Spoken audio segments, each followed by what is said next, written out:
سیدنا یونس علی نبینا علیہ الصلاۃ والسلام کی قوم کا ذکر آ رہا ہے۔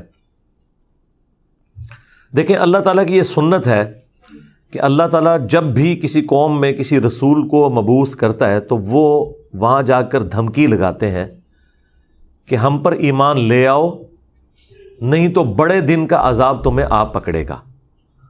اور وہ بڑا دن ان قوموں کے لیے ایام اللہ بن جاتا ہے، جس طرح کہ حضرت موسیٰ علیہ السلام کے مخالفین کے لیے، فرعونیوں کے لیے بخاری مسلم میں آیا کہ 10 محرم کا دن ایام اللہ بن گیا کہ اس دن فرعونی ڈبو دیے گئے۔ اسی طریقے سے قوم نوح جس دن ڈبوئی گئی وہ ان کے لیے ایام اللہ میں سے ایک یوم تھا، اللہ کے بڑے بڑے فیصلوں کے دنوں میں سے ایک دن۔ تو رسول ہمیشہ یہ دعوت دیتے ہیں کہ ہم پر ایمان لاؤ، اور اگر ایمان نہیں لاؤ گے تو بڑے دن کا عذاب تمہیں آ پکڑے گا، اور الٹیمیٹلی عذاب آتا ہے، اور اللہ تبارک و تعالیٰ اہل ایمان کو انبیاء کے ساتھ بچا لیتا ہے اور مخالفین کو تباہ و برباد کر دیتا ہے، کبھی سمندری طوفان کی شکل میں، کبھی آسمان سے پتھروں کی بارش کی شکل میں، کبھی تیز آندھیوں کے عذاب کی شکل میں، کبھی زمین میں دھسائے جانے کی شکل میں، مختلف شکلوں میں اللہ تعالیٰ کے عذابات آتے ہیں۔ اور یہ رسولوں کے کیس میں ہے، کیونکہ اللہ تعالیٰ نے پیٹ رول رسولوں کے کیس میں بیان کیا ہے، کتب اللہ لأغلبن انا ورسلی، اللہ تعالیٰ نے اپنی ڈیسٹنی میں، تقدیر میں یہ بات لکھ دی ہے کہ بے شک میرے رسول اور میں ہی غالب رہوں گا۔ تو ظاہر ہے کہ رسولوں کا غلبہ اسی صورت میں ہوگا کہ جب رسول دھمکی لگانے کے بعد خود قتل نہ ہو جائیں بلکہ ان کے مخالفین تباہ ہو جائیں، اور رسولوں کو اور اہل ایمان کو اللہ تعالیٰ بچا لے۔ ایک ایکسیپشنل کیس سیدنا عیسیٰ علیہ السلام کا ہوا ہے کہ اس وقت تو ان کے مخالفین تباہ و برباد نہیں ہوئے، حضرت عیسیٰ علیہ السلام کو اللہ تعالیٰ نے زندہ آسمانوں پہ اٹھا لیا۔ یہ ایک یونیک ایکسیپشنل کیس ہے، لیکن اس کے بعد سے اب تک یہودی اللہ تعالیٰ کے زیر عتاب ہیں اس حوالے سے کہ انہوں نے اپنی روش درست نہیں کی، اور پھر آخری عذاب کا کوڑا حضرت عیسیٰ علیہ السلام کے ذریعے ہی پڑے گا ان یہودیوں پر، اور وہ جب دنیا میں آئیں گے تو پھر یہودیوں کے خلاف قتال کریں گے۔ دنیا میں ان کا دوبارہ آنے کا مقصد ایک اعتبار سے اس حساب سے بھی بن جاتا ہے کہ انہوں نے اپنی مبارک زندگی میں اپنے مخالفین کے اوپر عذاب نہیں دیکھا تھا، وہ اب جب دوبارہ دنیا میں آئیں گے نا تو وہ عذاب اللہ تعالیٰ ان کے ذریعے ان کے مخالفین پر نازل فرمائے گا۔ یہ بھی ایک حکمت ہے حضرت عیسیٰ علیہ السلام کی دوبارہ دنیا میں آنے کی، اگرچہ یہ ان کی اولادیں ہیں لیکن روش تو انہوں نے نہیں چھوڑی۔ ایک اور ایکسیپشن ہے وہ یونس علیہ السلام کی ہے۔ ان کے کیس میں تو اللہ تعالیٰ نے بالکل ڈیفرنٹ ایک فیصلہ فرمایا کہ یونس علیہ السلام کی قوم نے جب عذاب کے آثار دیکھے تو انہوں نے توبہ کی، اور اللہ تعالیٰ نے ان سب کا ایمان قبول کر لیا، اور وہ قرآن میں آتا ہے کہ 1,00,000 سے بھی زیادہ لوگ تھے جو سارے کے سارے ایک دن میں مسلمان ہو گئے۔ یعنی یونس علیہ السلام کی سال ہر سال کی تبلیغ نے کوئی اثر نہیں دکھایا، جب عذاب کے آثار نظر آئے تو انہوں نے ایمان قبول کر لیا۔ یہ صرف یونس علیہ السلام کی قوم نہیں، باقی قوموں کے بارے میں بھی سورۃ الانبیاء میں آیا کہ جب کبھی بھی رسولوں کے مخالفین پر عذاب آتا تھا تو مخالفین اس عذاب کے وقت پھر چیخیں مارتے تھے اور کہتے تھے کہ یا اللہ ہمیں ایک دفعہ چھوڑ دے، اب ہم تیرے نبی کو مانیں گے۔ سب سے بڑا خبیث فرعون، اس کے بارے میں قرآن میں سورہ یونس میں ہی ہم پڑھ چکے ہیں کہ اس نے بھی موت کے وقت کہا تھا کہ میں ایمان لاتا ہوں موسیٰ علیہ السلام کے رب پر، بنو اسرائیل کے رب پر، اور پھر اللہ تعالیٰ نے جواب میں فرمایا آن، اس وقت اب ایمان لے کر آیا، اس وقت ایمان لانا تجھے کوئی فائدہ نہیں دے گا۔ جو جامع ترمذی میں بھی حدیث ہے کہ موت کے غرغرے سے پہلے پہلے توبہ قبول ہے۔ یہ جو موت کا غرغرہ ہے نا، یہ امتوں کے کیسز میں عذاب کے آثار کا سامنے نظر آنا ہے۔ وہ پوری قوم کے لیے موت کے غرغرے کا وقت ہے، اگرچہ وہ ان پہ نظر نہیں آئی ہے، لیکن وہ اللہ کا فیصلہ ہو چکا ہے، وہ اب انہوں نے کنفرم مرنا ہی مرنا ہے۔ وہ آثار جب نظر آنا شروع ہوئے تو باقی قومیں بھی آہو بکا کرتی تھیں، اس قوم نے بھی آہو بکا کیا، اور اللہ تعالیٰ نے ان کے کیس میں وہ سن لیا اور انہیں بچا لیا۔ اور جب یونس علیہ السلام واپس آئے وہ تو دنگ رہ گئے کہ یہ کیا ہوا، میں تو انہیں عذاب کا وعدہ دے کے گیا تھا، یہ سارے کے سارے زندہ سلامت ہیں۔ اور اس سے بڑھ کر ان کو حیرانگی یہ ہوئی کہ وہ سب کے سب لوگ ایمان بھی لے آئے. تو اب حضرت یونس علیہ السلام کو وہ غم تو بھول گیا کہ میرا دیا ہوا وعدہ پورا نہیں ہوا. ظاہر ہے ایک امبیرسمنٹ تو تھی کہ آپ قوم کو کہہ کے یہ نکلے ہیں کہ اب تم پہ عذاب آئے گا, اور عذاب نہیں آیا. تو امبیرسمنٹ تو حضرت یونس علیہ السلام نے فیل کی, لیکن اس کی کمپنسیشن اللہ نے اس حوالے سے کر دی کہ جو ان کا مقصد ہے وہ پورا ہو گیا کہ لوگ ایمان لے آئے. آپ سورۃ الاعراف میں, سورہ ہود میں بھی دیکھیں گے کہ جب کبھی قوموں پر عذاب آتا ہے تو اینڈ پہ وہ قوم کا پیغمبر عذاب دیکھنے کے بعد اپنی قوم سے مخاطب ہو کے کہتا ہے کہ میری قوم, میں نے تو بڑی کوشش کی تھی کہ تمہیں اس عذاب سے بچا لیتا, لیکن تم خود گمراہی پر تلے ہوئے تھے. تو عذاب کے بعد بھی قوموں کا درد پیغمبروں کے سینے میں رہتا ہے, ایک نیچرل چیز ہے. رقیق القلب ہوتے ہیں نا جو پیغمبر ہوتے ہیں. تو یہاں پر جب انہوں نے دیکھا سب ایمان لے ہیں تو ظاہر ہے کہ وہ ایک ہیپی اینڈنگ ہوئی ہے. کیا ڈراپ سین ہوا ہے. میں کبھی بعض اوقات یہ جب حضرت یونس علیہ السلام کی قوم کا واقعہ قرآن میں پڑھتا ہوں نا, تو میں بڑی خواہش کرتا ہوں کہ میں جنت میں جا کے یہ منظر دیکھوں کہ وقت کا پیغمبر عذاب کی وعید سنا کے گیا ہے اور لوگ چیخو پکار کر رہے ہیں, اور ایسا یونیک کیس ہو گیا ہے, سمجھ لیں مردے ہی زندہ ہو گئے, کہ اللہ تعالیٰ ان کی چیخو پکار سن کے ان کی توبہ بھی قبول کر لیتا ہے. اور پھر یونس علیہ السلام جب واپس آتے ہیں ان کی حیرانگی کیا ہوگی. ٹھیک ہے, کیا ڈراپ سین ہوگا. میں کہتا ہوں جی اس طرح کی کوئی ٹریجک فلم نہیں ہو سکتی جو یونس علیہ السلام اور ان کی قوم کی ہے. اور وہ کیوں ہوا؟ صرف یونس علیہ السلام سے ایک اجتہادی خطا ہوئی. ہم اسے گناہ نہیں کہتے, وہ خطا ہے. انبیاء خطا کرتے ہیں, لیکن چونکہ وہ اپنی خطا پر قائم نہیں رہتے اور وہ گناہ کے زمرے میں بھی نہیں ہے, غلطی ہے بحیثیت انسان.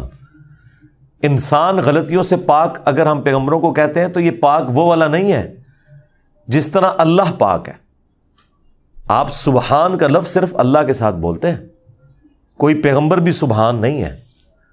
پرفیکٹ صرف اللہ ہے. دیکھیں انسان تو ہے ہی امپرفیکٹ. جب ہم نیند کے محتاج, کھانے پینے کے محتاج, اس کے بعد ٹوائلٹ کے محتاج, اور سب سے بڑھ کر اپنی زندگی کے لیے اپنے رب کے محتاج, تو انسان تو پرفیکٹ ہے ہی نہیں ہے. پرفیکٹ صرف اللہ ہے جو کسی کا محتاج نہیں ہے. غلطیوں سے پاک صرف اللہ ہے, باقی غلطی تو کسی سے ہو سکتی ہے. لیکن پیغمبر کو ہم جو کہتے ہیں نا کہ پیغمبر غلطیوں سے معصوم ہے, عصمت انبیاء کا عقیدہ, اس کا مطلب یہ ہے کہ وہ گناہ نہیں کرتے. خطا بہرحال ان سے ہو جاتی ہے, اور خطا جب ہوتی ہے تو اللہ تعالیٰ ان کی ریمیڈی فرماتا ہے, ان کی اصلاح کرتا ہے. وہ اپنی خطا پر قائم نہیں رہتے, رجوع کر لیتے ہیں, اور جب رجوع کرتے ہیں تو امت کے لیے وہ رول ماڈل ہوتے ہیں. آج کی ڈیٹ میں رسول اللہ صلی اللہ علیہ وآلہ وسلم معصوم ہے کہ اگر زندگی میں کوئی اجتہادی خطا ان سے ہوئی تو اللہ تعالیٰ نے اس کی ریمیڈی فرما دی اور پھر اس غلطی کو معاف کر دیا. وہ گناہ نہیں تھا, یہ ذہن میں رکھیے گا. گناہ اور غلطی میں فرق ہے.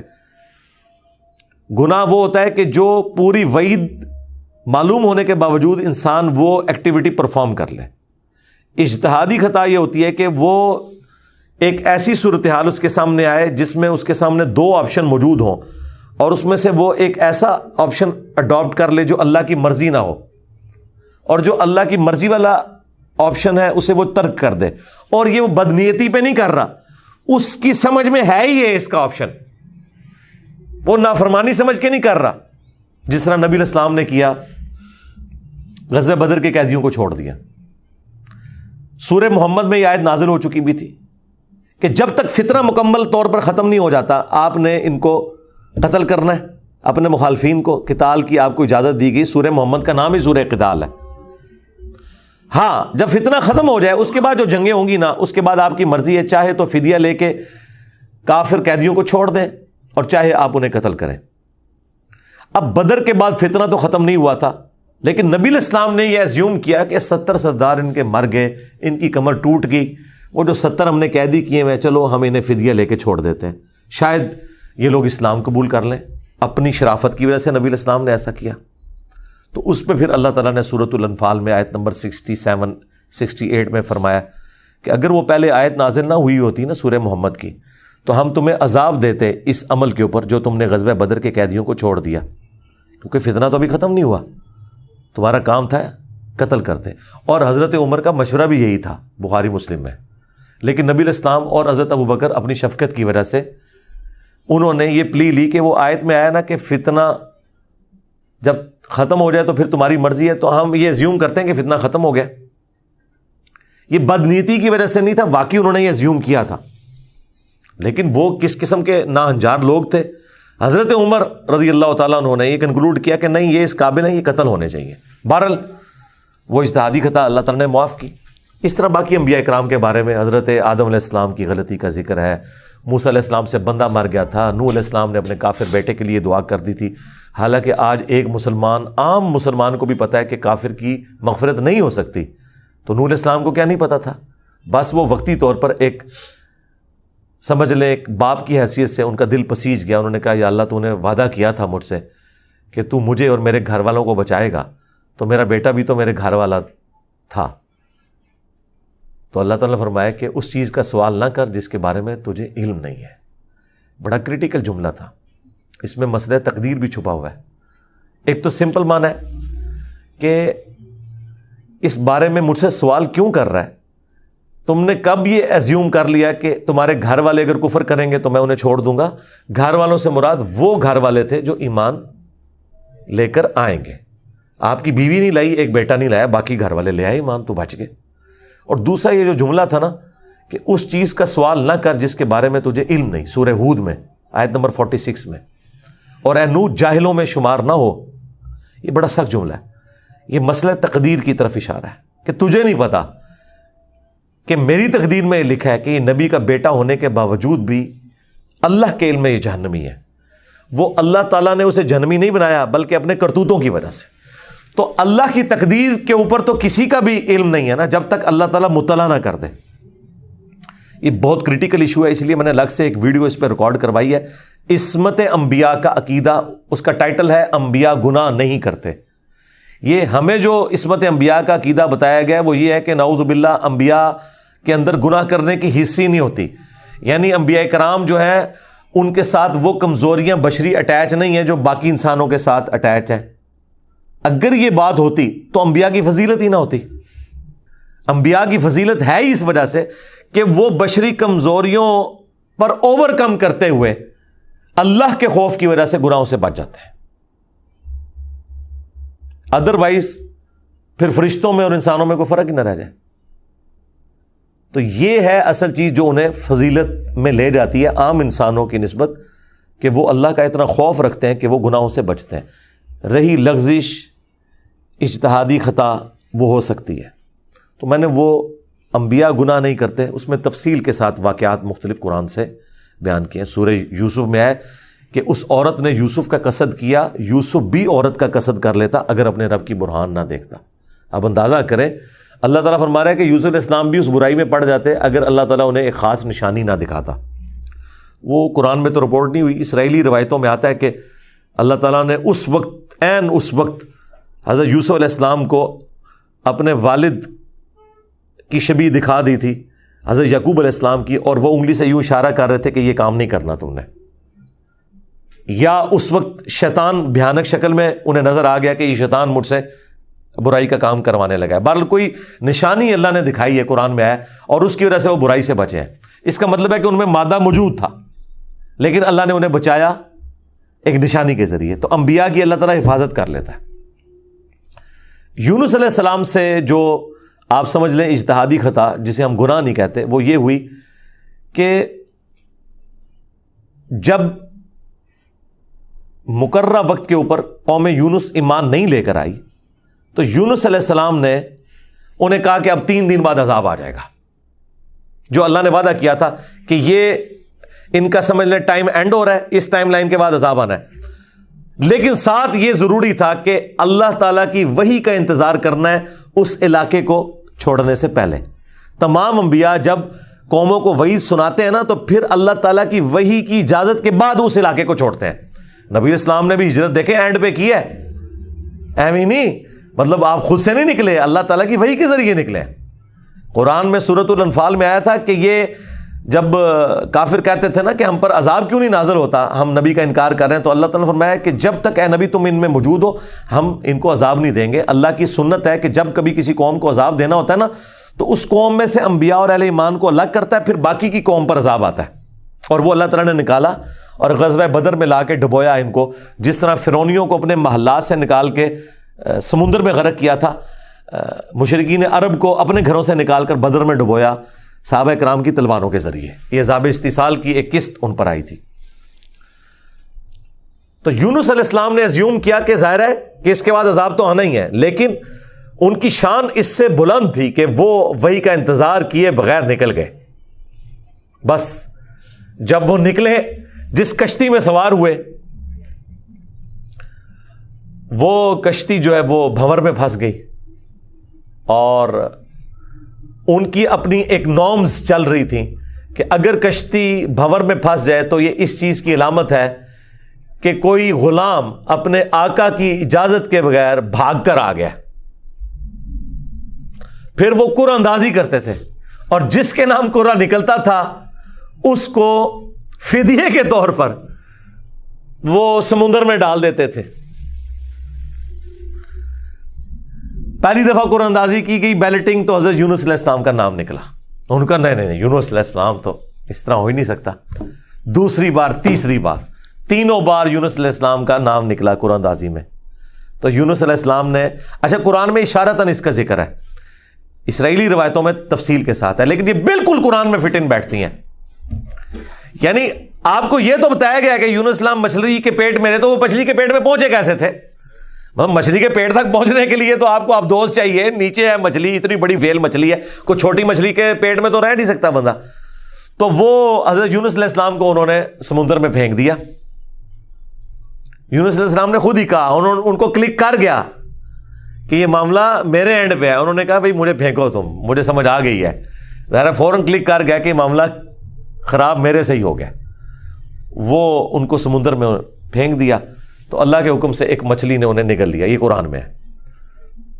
قرآن میں آگے تفصیل نہیں ہے کہ کتنے دن تک، لیکن تورات میں ملتا ہے کہ 3 دن اور 3 رات تک وہ مچھلی کے پیٹ میں رہے۔ یہ ویسے پبلک مشہور ہے 40 دن، نہیں 3 دن ہے بس۔ وہی 3 دن، وہ جو 3 دن عذاب آنے تھے نا، وہ 3 دن انہوں نے مچھلی کے پیٹ میں گزارے، اور وہ 3 دن ان کی قوم نے زندگی موت کی کشمکش میں گزارے ہیں کہ ابھی عذاب آیا کہ آیا۔ ٹھیک ہے، توبہ ہے نہیں ہوئی کہ آئی ایم سوری تے توبہ قبول ہو گئی ہے، نہ 3 دن انہوں نے پی کٹی ہے بھائی جی۔ یہاں تو لوگ 1 دن جیل نہیں کاٹ سکتے، 3 دن تک انہوں نے وہ تکلیف کاٹی ہے، پھر اللہ تعالیٰ نے ان کی توبہ قبول کی ہے۔ اور یہاں پہ حضرت یونس علیہ السلام 3 دن تک مچھلی کے پیٹ میں، اندھیرے میں، اور دیکھیں اللہ نے ان کو ایسے کلمات سکھا دیے، مختصر تھے، پرفیکٹ تھے، بہترین توبہ، لا الہ الا انت سبحانک۔ سورۃ الانبیاء میں یہ دعا آئی ہے، اے اللہ تیرے سوا کوئی معبود نہیں، اور تو پاک ہے نا، پاک تو غلطی نہیں کر سکتا۔ انی کنت من الظالمین، بے شک میں ہی ظالموں میں ہوں، میں انسان ہوں، انسان سے غلطی تو ہوگی۔ تو یہ دعا اتنی اللہ کو پسند آئی کہ سورہ الصافات میں آیا کہ یونس اگر مچھلی کے پیٹ میں ہمیں ان الفاظ کے ساتھ یاد نہ کرتے تو پھر مچھلی کے پیٹ سے اسی دن نکالے جاتے جس دن مردے اپنی قبروں سے نکالے جائیں گے۔ قیامت کے دن تک مچھلی کے پیٹ میں رہتے، یعنی مچھلی کا پیٹ ان کی قبر بن جاتی۔ اتنا غصہ ایک جملے نے ٹھنڈا کر دیا، اور ساتھ اللہ نے فرمایا کذالک ننجی المؤمنین، ہم اہل ایمان کو اسی طریقے سے نجات دیں گے۔ یعنی جو بھی یونس والے طریقے سے ہماری طرف متوجہ ہوا اسے بھی ہم نجات دیں گے۔ یہ دعا ہمیں اتنی پسند ہے کہ جو ان الفاظ کے ساتھ ہم سے معافی مانگے گا ہم اسے بھی نجات دیں گے۔ جامعہ ترمذی میں حدیث ہے، جو یونس علیہ السلام کی دعا کے ذریعے اللہ کی طرف متوجہ ہوا اللہ تعالیٰ کبھی اسے محروم نہیں لوٹائے گا۔ لا الہ الا انت سبحانک انی کنت من الظالمین۔ اور جمع کے سیغے سے پڑھیں گے تو لا الہ الا انت سبحانک انا کننا من الظالمین۔ وہاں تھا انی کنت من الظالمین، یہ ہے انا کننا من الظالمین۔ دونوں طریقے سے آپ دعا مانگ سکتے ہیں، بہترین دعا ہے یہ، اسم اعظم ہے دعاؤں کی قبولیت کے لیے۔ قرآن میں بھی آیا کذالک ننجی المؤمنین، اور جامعہ ترمذی میں بھی آیا کہ جو اس دعا کے ذریعے اللہ کی طرف متوجہ ہوگا اللہ تعالیٰ اسے محروم نہیں لوٹائے گا۔ لہذا جو جامعہ ترمذی میں حدیث ہے نا کہ اللہ کی حمد اور دروشی پڑھ کے دعا کرو تو قبول ہوتی ہے، تو وہ اللہ کی حمد میں نا آپ اس کو شامل کریں، لا الہ الا انت سبحانک انی کنت من الظالمین۔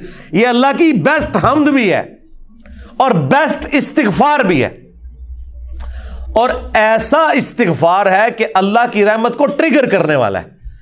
دیکھیں آپ نے اللہ تعالیٰ کی کس چیز کو ہائی لائٹ کی ہے کہ یا اللہ تو پاک ہے، تو غلطی کر نہیں سکتا، اس کی عظمت مان لی، اور پھر ساتھ ہی کہا کہ مجھے تو نے بنایا ہی ایسا ہے کہ میں غلطی کروں گا، تو دیکھ میں کمزور ہوں، میں مان رہا ہوں میں غلطی کروں گا، تو کر بیٹھا ہوں تو معاف کر دینا۔ اس سے بیسٹ انداز نہیں ہو سکتا اپنی غلطیوں پر معافی مانگنے کا۔ تو یہ حرز جاں بنائیں، لا الہ الا انت سبحانک انی کنت من الظالمین۔ یقین کریں یہ دعا آپ کے سامنے یونس علیہ السلام ہو، مچھلی کا پیٹ، گپ اندھیرا، 3 دن 3 رات، دنیا میں کوئی آ کے آپ کو ریسکیو نہیں کر سکتا، اور موت سامنے نظر آ رہی ہے۔ حضرت یونس علیہ السلام اسی طریقے سے بچے ہیں جیسے مردہ کو زندہ ہو جائے، اور یہاں لوگ کہتے ہیں بڑا گرم ذکر ہے جی، خوشبو لا کے کرنا چاہیے اور صاف ستھری جگہ۔ بھائی جس نے یہ کیا تھا اس سے زیادہ تعفن والی جگہ کوئی نہیں تھی، مچھلی کا پیٹ۔ یہ تو چلتے پھرتے، نہ اس کے لیے وضو ہونا شرط ہے، نہ اس کے لیے غسل ہونا شرط ہے، اس کے لیے صرف ایک نیک نیتی کے ساتھ اللہ کی طرف متوجہ ہونا شرط ہے کہ آپ مان لیں کہ آپ کمزور ہیں، طاقتور وہ ہے، آپ غلطی کریں گے وہ غلطی نہیں کرتا، آپ معافی مانگیں گے وہ معافی دینے والا ہے۔ اللہ بھی التواب ہے اور بندے بھی توبہ کرنے والے ہیں۔ اللہ کی توبہ یہ ہے کہ جب آپ اللہ کی طرف رجوع کرتے ہیں، توبہ کا مطلب ہوتا ہے رجوع لانا، تو اللہ آپ کی طرف رجوع لے آتا ہے۔ جو بخاری مسلم میں حدیث ہے کہ جو شخص توبہ کر کے اللہ کی طرف رجوع لاتا ہے تو اللہ کو اس شخص سے زیادہ خوشی ہوتی ہے کہ جو اکیلا ریگستان میں ہو، اچانک اس کی سواری غائب ہو جائے اور وہ اپنی موت کا انتظار کرنا شروع کر دے، اور پھر تھوڑی دیر بعد وہ سواری واپس آ جائے جس پہ اس کا سامان لدا ہوا ہے، اسے نئی زندگی ملے، اور وہ اتنا خوش ہو کہ اس کی زبان سے نکل جائے، اے اللہ تو میرا بندہ میں تیرا رب، من شدت الفرح، خوشی کی شدت کی وجہ سے، حالانکہ اس نے یہ کہنا تھا کہ اے اللہ میں تیرا بندہ تو میرا رب۔ اس سے زیادہ اللہ تعالیٰ کو خوشی ہوتی ہے جو بندہ رجوع لے آتا ہے۔ تو یونس علیہ السلام کی دعاؤں کو آپ اپنے استغفار میں، اپنی صبح و شام کے اذکار میں، ہر جگہ اپنے تشہد کے اندر اس دعا کو پڑھا کریں۔ یہ بڑے بڑے مشکلوں کو آسان کر دیتی ہے۔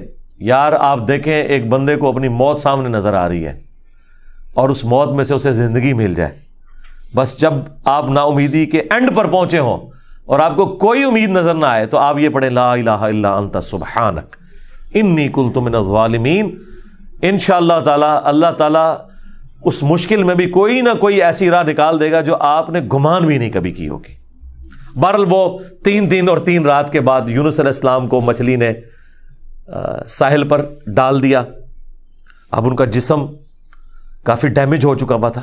قرآن میں آیا کہ ان کے لیے اللہ تعالیٰ نے کدو کی بیل اگا دی جو ان کے اوپر سایہ کی ہوئی تھی، کیونکہ بالکل لاغر ہوئے تھے وہ، اور پھر دھوپ سے بچاؤ کے لیے وہ بیل بھی ان کو چاہیے تھی۔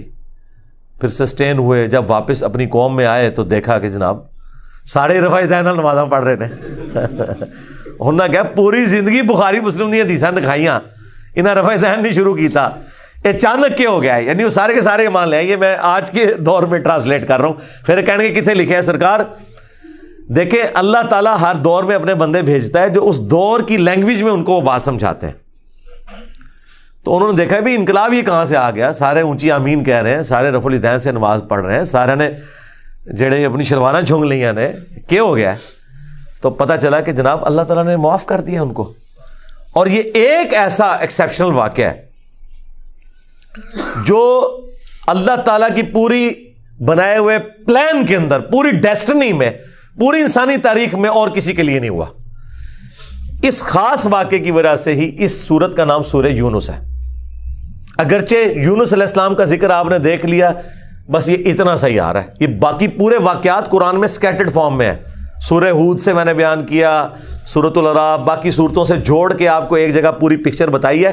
حالانکہ عام بندے سے پوچھے نا کہ سورہ یونس میں کیا ہوگا تو وہ یہ بتائیں گے آپ کو کہ سورہ یونس میں یہ لکھا ہوا ہوگا کہ حضرت یونس علیہ السلام کتنے خوبصورت تھے، ان کی زلفوں کا رنگ کیا تھا، ان کے ماں باپ کہاں رہتے تھے، وہ کہاں پیدا ہوئے، کہاں فوت ہوئے. عام آدمی تو یہ سمجھ رہا ہوگا، حالانکہ سورہ یونس کا جو مرکزی ٹاپک ہے نا وہ توحید ہے، ٹوٹل توحید.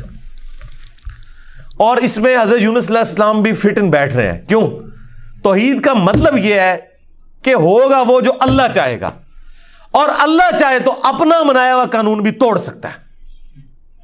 اللہ اپنے قانون کا بھی کوئی پابند نہیں ہے، لیکن یہ دنیا کے اعتبار سے، آخرت کے لیے نہیں. آخرت کے لیے اللہ نے قرآن میں یہ بتایا کہ میں اپنے وعدے کے خلاف نہیں چلوں گا.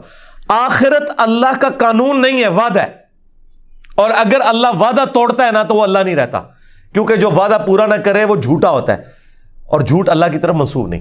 لیکن دنیا میں اللہ تعالیٰ اپنے بنائے ہوئے قوانین توڑ دیتا ہے. وہ اللہ کے کوئی وعدے نہیں ہے. اللہ کا قانون ہے کہ آگ جلائے گی، ابراہیم کو نہیں جلایا تو اللہ تعالیٰ کو اس سے کوئی فرق نہیں پڑتا. یہ اللہ کا کوئی وعدہ نہیں تھا. چھری کاٹتی ہے، اسماعیل علیہ السلام کو نہیں کاٹا، یہ اللہ کا قانون ٹوٹا. سمندر میں انسان غرق ہو جاتا ہے، موسیٰ علیہ السلام کے لیے راستہ بن گیا، یہ اللہ کا قانون ٹوٹا معجزے کے طور پر. آخرت میں کوئی قانون نہیں ٹوٹے گا. جو مواہد دنیا سے گیا، اللہ کا تابع فرمان، پیغمبروں کا مطیع، پھر اس پہ تقدیر غالب نہیں آئے گی کہ نہیں جی اے تیری میں ایک گل سنبھال کے رکھی ہے لہذا تو زیرو نل ملٹیپلائی ہو گیا. نہیں، وہاں بھائی نیکیاں تولی جائیں گی. چاہے گناہوں کے پلڑے میں بڑے سے بڑا گناہ بھی آ گیا شرک کے سوا، اور نیکیاں بھاری ہو گئی تو اللہ تعالیٰ کسی کو یہ کہے گا کہ بھی نہیں کہ بالکل دوتے زیرو زیرو ہی بچے ہیں. نہیں، بس یہ میرا وعدہ ہے کہ میں بچا لوں گا. بلکہ اللہ کی تو رحمت اس سے بھی زیادہ ہے. وہ تو اپنے پیغمبر کی شفاعت سے جن کے نیکیوں کے پلڑے ہلکے بھی ہو جائیں گے ان کی بھی کمپنسیشن فرما دے گا اگر وہ شرک نہ کرتے ہوئے. انشاءاللہ تعالی ہمیں تو اللہ تعالیٰ بغیر حساب و کتاب کی جنت میں داخلہ عطا فرمائے. آمین. مع النبیین والصدیقین والشہداء والصالحین. آمین. بہرحال یونس علیہ السلام جب واپس آئے، انہوں نے یہ ساری بہاریں دیکھی تو ظاہر ہے کہ خوشی خوشی انہوں نے اس کو ایکسیپٹ کیا، اور اللہ تعالیٰ نے پھر اس کو قیامت تک کے لیے قرآن میں نقل کر دیا. اب یہ وہ الفاظ، اب یہ پورے واقعات آپ کے سامنے ہو تو اب آپ اس کا ٹیسٹ فیل کریں. اعوذ باللہ من الشیطان الرجیم، بسم اللہ الرحمن الرحیم. فلولا كانت قرية آمنت فنفعها ایمانها، پس کیوں ایسا نہ ہوا کہ کوئی بستی ایمان لائی ہو تو اس کو ایمان لانا نفع دے دیتا. یہ کبھی ہوا ہی نہیں ایسا. الا قوم یونس، سوائے قوم یونس کے، کہ یونس علیہ السلام کی اجتہادی خطا جو ڈیبٹ تھی وہ کریڈٹ بن گئی ان کے امت کے حق میں، کہ چونکہ ان کے وقت کے پیغمبر نے اللہ کی وحی کے انتظار کے بغیر وہ جگہ چھوڑ دی تھی، اللہ نے اس کا بینیفٹ ان کی قوم کو دے دیا. لما آمنوا، جب وہ ایمان لے آئے، کشفنا عنہم عذاب الخزی فی الحیات الدنیا، تو ہم نے دور کر دیا ان سے، کھول دیا دنیا کی زندگی کی رسوائی کا عذاب.